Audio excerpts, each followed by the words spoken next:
Reação da classificação sprint do GP do Brasil de 2025. Esse vídeo vocês devem notar que eu vou estar falando um pouco mais baixo, porque eu tive que participar de alguns eventos pós-Interlagos, e um deles inclusive a gravação do que pode ser presencial. E também o fato de por conta de tudo isso, eu cheguei tarde no meu hotel aqui, e daí já é quase meia-noite, então não vou fazer barulho. Dito tudo isso, tivemos uma boa classificação sprint, com uma surpresa, vamos dizer dessa forma, no final ali, né? Brigando pela pole position, podemos dizer dessa forma, mas que realmente começou a trazer uma certa resenha ali, nível que a gente sabe que só Interlagos pode proporcionar. E que isso com certeza pode e vai apimentar bastante o campeonato de pilotos, que a gente ainda tem sendo disputado para 2025, com uma certa decepção acontecendo, mas com uma outra briga ali que tá totalmente viva que a gente vai ter nessa corrida sprint, especialmente com o caos que se planeja ter com a chuva. Sem mais enrolação, bora ver o que a gente tem para dizer em relação à classificação sprint do GP do Brasil de 2025. Caindo no Q1, a gente teve os pilotos Carlos Sainz, Esteban Ocon, Yuki Tsunoda, Liam Lawson e Franco Colapinto. O Carlos, sabe, só foi tenebroso, essa é a verdade, ele mesmo falou que não estava bem, que não conseguiu fazer uma boa volta, não conseguiu se encaixar muito bem com o carro e acaba caindo bem decepcionante, pelo menos foi na sprint, na corrida principal ainda pode se recuperar, né? Por ter sido a sprint não significa tanto de forma negativa assim pensando para a Williams. A Williams está numa posição confortável no quinto lugar, não é garantido, mas é uma posição confortável. Então, por ser a sprint e os adversários diretos também não terem tido necessariamente todos bons resultados, apesar da Aston Martin ter colocado os dois carros no SQ3, ainda assim acredito que a Williams esteja tranquila mesmo com esse resultado, só que acaba não sendo uma boa classificação do Carlos. O Ocon mais uma vez fazendo uma péssima classificação, vencendo o estigma dele ao longo da temporada, né, vem sendo algo que persegue ele ao longo dessa temporada, de fazer péssimas classificações, e geralmente nas corridas ele vinha recuperando, inclusive mesmo classificando mal terminava na frente do Berman, mas já faz um tempo que ele não consegue fazer isso, e o Berman vem terminando na frente dele. Então o Ocon também é um que tá ali com o alvo já começando a piscar em relação ao nome dele, sabe, para tomar esse cuidado. 2026 vai ser um ano muito importante para o Ocon se provar em relação ao Berman principalmente, porque senão... Assim, com o Rafa Câmara chegando ali na academia da Ferrari e ainda rolando essa parceria técnica com a Haas, eu não duvido que o Ocon tenha que pagar esse pato pro Rafael subir pra Fórmula 1, porque eu acredito que ele vai subir eventualmente e alguém vai ter que pagar esse pato. E na situação atual na Haas, eu diria que o Ocon. Continuando, a gente teve Yuki Tsunoda e é um tópico que vocês sabem, né, que eu não tenho mais o que comentar. Ele tá fora da Fórmula 1, ele já sabe disso. Eu tô no setor P, né, que é no final da reta oposta, e eu vi de frente ele perdendo aquela traseira de um jeito completamente aleatório. Eu não lembro de ver alguém perder a traseira. Cara, de todas as corridas que eu já assisti em Interlagos, até mesmo antigas, eu não lembro de alguém perder a traseira daquele jeito na curva que ele perdeu. Foi só um bagulho bizarro, ele claramente tá sentindo a pressão, e é só uma questão de tempo até ele sair e eventualmente ir pra Indy, que é o que onde tem o rumor de que ele vai, pra Dale Coyne, que é uma equipe Honda da Indy. Então, eu acho que é isso. Realmente não tem muito mais o que dizer do Tsunoda. É só uma questão de tempo até ele ser demitido da Red Bull. O Liam Lawson em 17º é decepcionante, essa é a verdade. Ele decepciona ao cair em 17º lugar, considerando que o Hadjar vai muito bem, chegando até o SQ3. Então, acaba sim sendo uma decepção do Liam Lawson. Ele caindo nesse SQ3, ainda mais com rumores de possíveis trocas que ele pode ter com o Alex Dune, apesar de ser mais provável de que ele fique para a temporada de 2026 ainda, mas já com o Alex Dune fazendo sombra nele com mais uma temporada na F2, só que acaba sendo uma classificação abaixo do esperado do Lawson. E o Franco Colapinto, de contrato renovado, vai lá e cai no SQ3, no SQ1, perdão. Realmente não era o que os argentinos lá no autódromo esperavam. Claramente, quando o Franco cai, os argentinos murcham de uma forma instantânea, que é até, assim, eu ia falar, que eu falo que é até engraçado, mas assim, nós brasileiros tivemos a mesma reação, eventualmente no SQ2, mas foi realmente algo, assim, ele tinha capacidade de ter passado, ele poderia ter passado, mas acabou não conseguindo fazer um bom tempo, e por conta disso cai no SQ1, de novo, não acho que isso altere nada pra mim, é um acerto da Alpine ter renovado com ele, eu já fiz um vídeo explicando exatamente o porquê eu acho disso, e eu realmente acredito que o Franco merece essa oportunidade, faz várias corridas que ele tá pau a pau o Gasly, vez ou outra ele vai perder, essa foi uma delas, ainda tem a classificação principal para se recuperar também, e, Fred, mas ele bate muito. Escreve aí nos comentários quando foi a última vez que ele bateu, você vai ter que pesquisar para fazer isso, para você que usa o argumento do ele ainda bate muito, e daí você vai ver quando foi a última vez que o Franco Colapinto bateu em alguma sessão oficial da Fórmula 1. De tudo isso, a classificação foi abaixo do esperado. Ele não foi bem, mas vamos lá, né? Um SQ1 tá ok. Até pro Liam Lawson, que foi alguém que eu critiquei, eu acho que tá bem ok nesse cenário ainda, sabe? Não acho que seja um cenário preocupante pra nenhum dos dois, mas tem que ficar esperto. O Lawson, principalmente, por causa da sombra do Dune, e o Colapinto, tipo, beleza, contrato novo, mas vamos passar para SQ2, né? Claro que por conta de toda a questão da chuva que a gente vai ter amanhã em Interlagos, os dois ainda podem ter boas performances, né? O caos de Interlagos sempre pode atacar, a gente tem essa previsão de chuva amanhã que vai estar caindo ali no Autódromo de Interlagos. E água e Interlagos é sempre uma mistura que dá ali um show de resenha. Mas a água não é importante só para deixar as corridas em Interlagos melhores, mas também é importante para o funcionamento do seu corpo. Sem água você não consegue viver. E a melhor forma de armazenar sua água para você se hidratar todos os dias e manter o corpo funcionando é pelas garrafas Fresh da coleção Senna da Go Case. A Go Case tem várias estampas inspiradas no Senna, todas licenciadas oficiais e uma mais bonita do que a outra. E para melhorar ainda tá rolando a Go Black, todo o site tá com até 70% de desconto. E se você fizer qualquer compra, incluindo as garrafas Fresh, mas qualquer um dos produtos da Go Case, usando o cupom CLUBEF1, você ainda vai garantir mais desconto se você fizer compras acima de R$99. Ou seja, basicamente se você comprar uma das garrafas Fresh e já usar o cupom CLUBEF1, você já vai garantir mais desconto do que já tá rolando na Go Black. Então não deixa de conferir essa promoção que tá rolando lá no site da Go Case, com o link que vai estar aqui no comentário fixado. E se você fizer qualquer compra com o valor ultrapassando os R$99, você usa o cupom CLUBEF1 para você garantir descontos extras além de tudo. Essas garrafas do Senna são maravilhosas, eu não vejo a hora de chegar a minha. Quando ela chegar eu vou mostrar para vocês. Então não deixa de aproveitar essa promoção que tá rolando lá na Go Black. Corre lá para você garantir a sua garrafa Fresh do Senna antes que os descontos acabem e ainda com esse cupom especial que você também vai estar ajudando muito aqui o Clube da F1. Então muito obrigado Go Case pelo apoio, bora continuar o vídeo. No SQ2 a gente teve as quedas de Oliver Bearman, Gabriel Bortoleto, Pierre Gasly, Alexander Albon e Lewis Hamilton. A primeira queda foi do Oliver Bearman, que fez uma grande corrida no México na semana passada, na semana retrasada, mas acabou não conseguindo manter o ritmo da mesma forma, acaba caindo. Claro que a gente está falando de uma classificação sprint, a classificação principal ainda pode mudar bastante o cenário, até porque ele tinha ido muito bem no SQ1, mas acaba caindo no SQ2 só na 15ª colocação, mas o nosso grande destaque, claro, vai para o 14º colocado, o Bortoleto, que acaba caindo de uma forma até melancólica, vamos dizer dessa forma, não que tenha sido ruim, acho que melancólico nem é a palavra, mas talvez criou-se muitas expectativas de que tá na corrida de casa, e a Sauber tinha um bom carro, o Hülkenberg chega no SQ3, o próprio Bortoleto fala que o carro estava bom, e que por essa talvez inexperiência de estar correndo em Interlagos ele acaba pecando, e como o Alves Vasco trouxe aqui, P14 não é a pior coisa do mundo, é ruim, mas não é o fim do mundo, e eu concordo plenamente. Acho que uma grande lição que a gente pode tirar disso foi o que aconteceu no México, que ele acaba não fazendo a melhor das classificações, e ainda assim ele recupera e vai muito bem na corrida, né?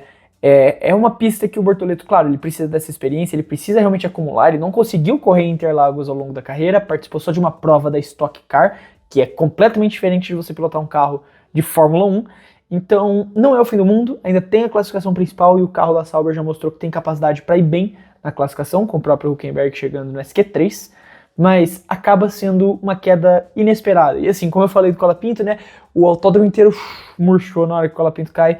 Quando ficou confirmado, o Bortoleto cruza ali, ainda tipo, não no começo do fim, vamos dizer, da classificação, ainda tinham vários carros para cruzar, e fica claro ali que ele não vai cruzar, tipo, o pessoal fica bem... sabe, tipo, o realizing, eu esqueci a palavra, percebendo que ele não vai passar.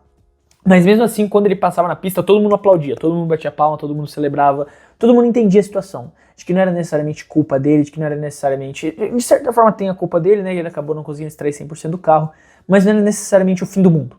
Ele ainda é um piloto que está representando a nossa bandeira e está fazendo isso muito bem, então vamos dar o nosso apoio para ele.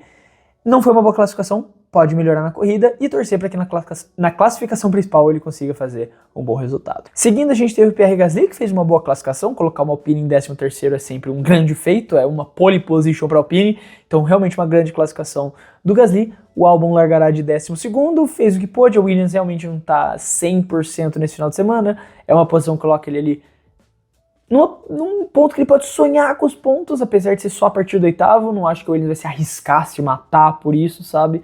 Mas tem total capacidade de sonhar ali com os pontos, especialmente por conta da chuva, Interlagos com chuva, né? A gente sabe o show de resenha que vai rolar.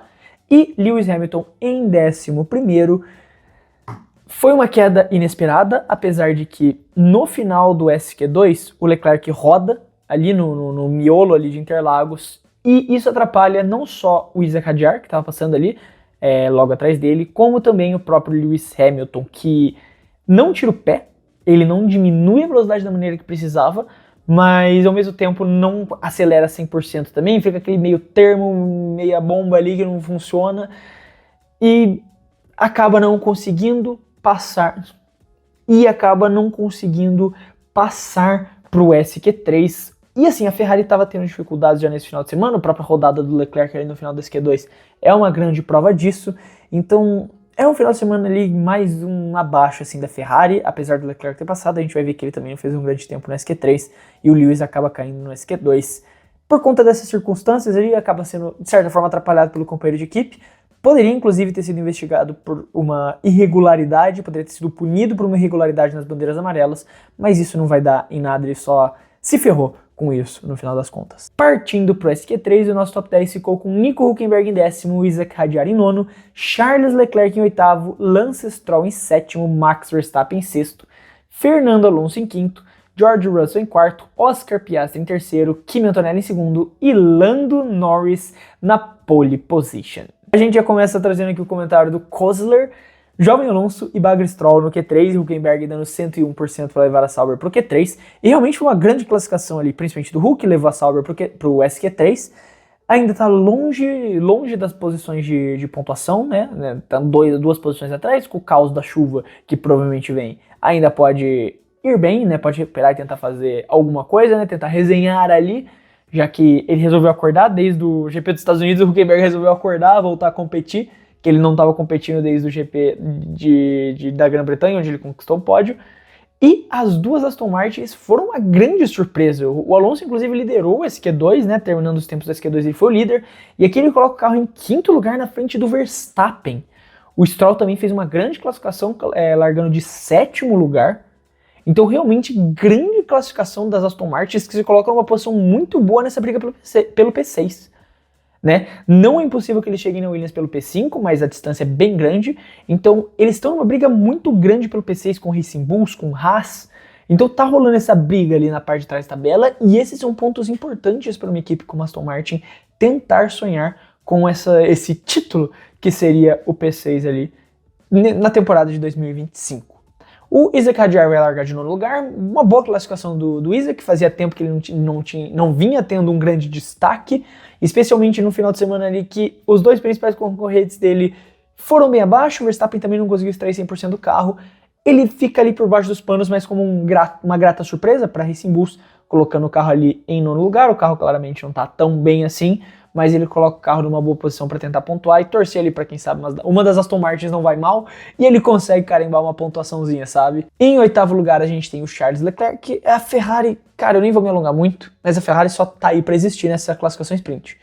A verdade é que a Ferrari só tá existindo nessa classificação sprint, ela só veio aqui pra estar, ela tá em Interlagos. Vamos ver na classificação principal se alguma coisa muda, mas na sprint eles mostraram que só tô aqui no Brasil para cumprir tabela, porque para correr não estão. O Stroll, já falei, né? Stroll e Alonso. O Stroll tá com vontade de correr, né? Ele tá com vontade de recuperar o que aconteceu do ano passado, né? Que queimou o nome e a imagem dele. Ele quer recuperar a honra dele ali nessa corrida. Agora, em sexto lugar, a gente teve o Max Verstappen. Eu trago um comentário do GC Marques. Depois da atualização no GP do México, o carro da Red Bull acabou. Parabéns aos responsáveis. E, velho, realmente no México o carro não estava bem, apesar de uma grande corrida do Verstappen recuperando para terminar na P3, mas mais uma vez a Red Bull não vai bem, o Verstappen não vai muito bem, ele reclamar do carro é de praxe, né? Ele reclamar de carro faz parte do personagem Max Verstappen, se ele não reclamar do carro é porque tem alguma coisa estranha mesmo, aí sim você tem que se preocupar que tem alguma coisa errada, mas aqui ele reclama do carro, fala que tem alguma coisa errada, ele fala que o carro estava completamente quebrado, que era impossível de dirigir.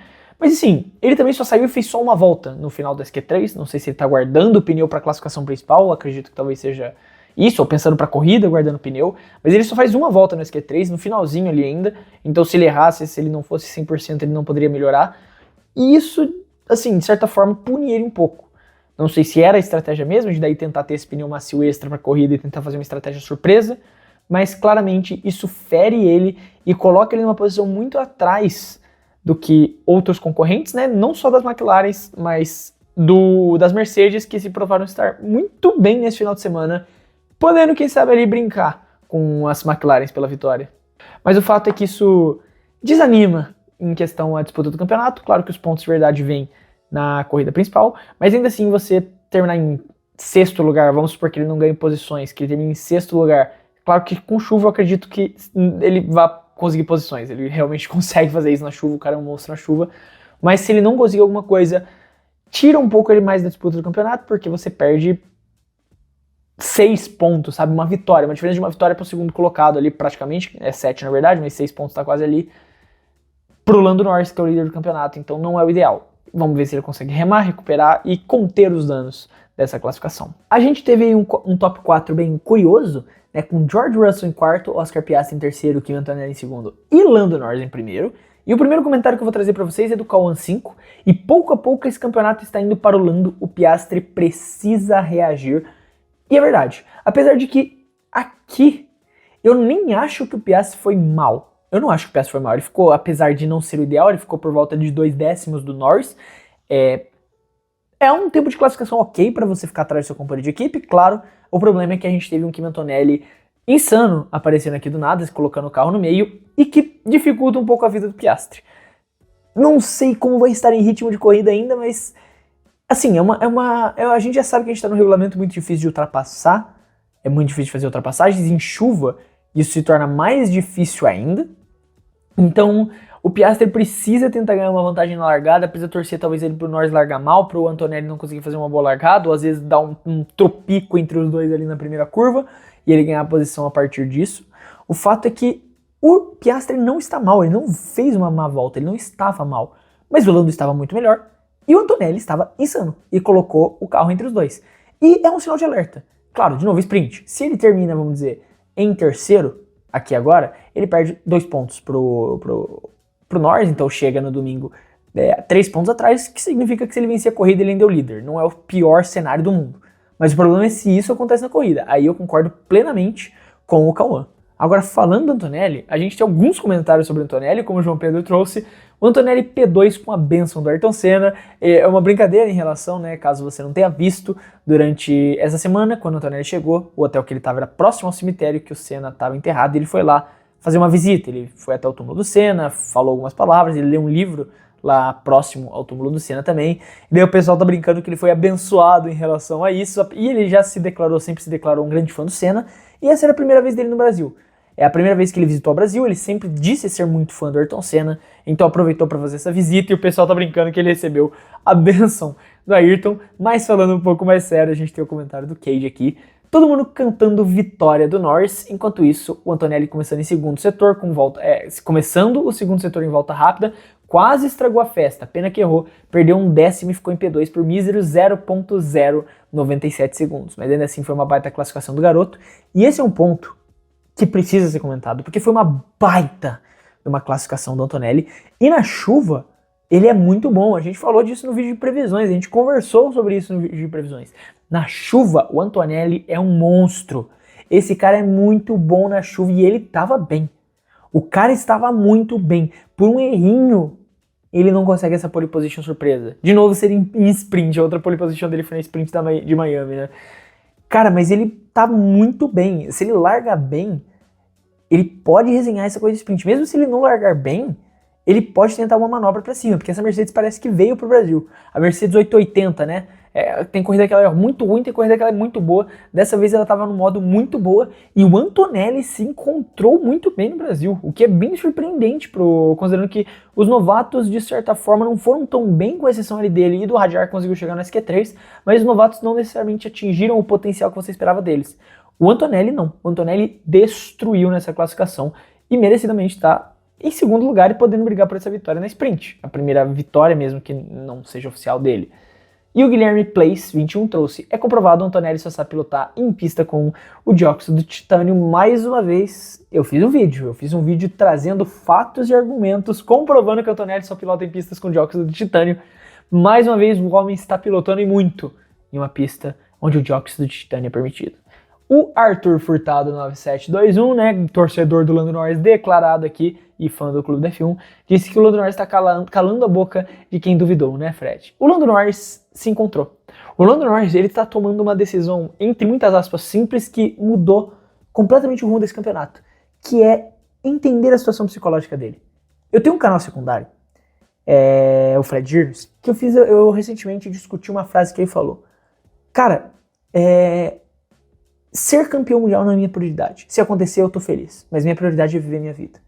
Isso, pra mim, é a prova de que o Lando Norris tá indo num psicólogo. Tá indo numa psicóloga. E isso tá fazendo com que ele volte a ser um grande piloto. Porque a habilidade ele sempre teve. Cara, esse é um ponto que eu falo há muito tempo aqui no clube.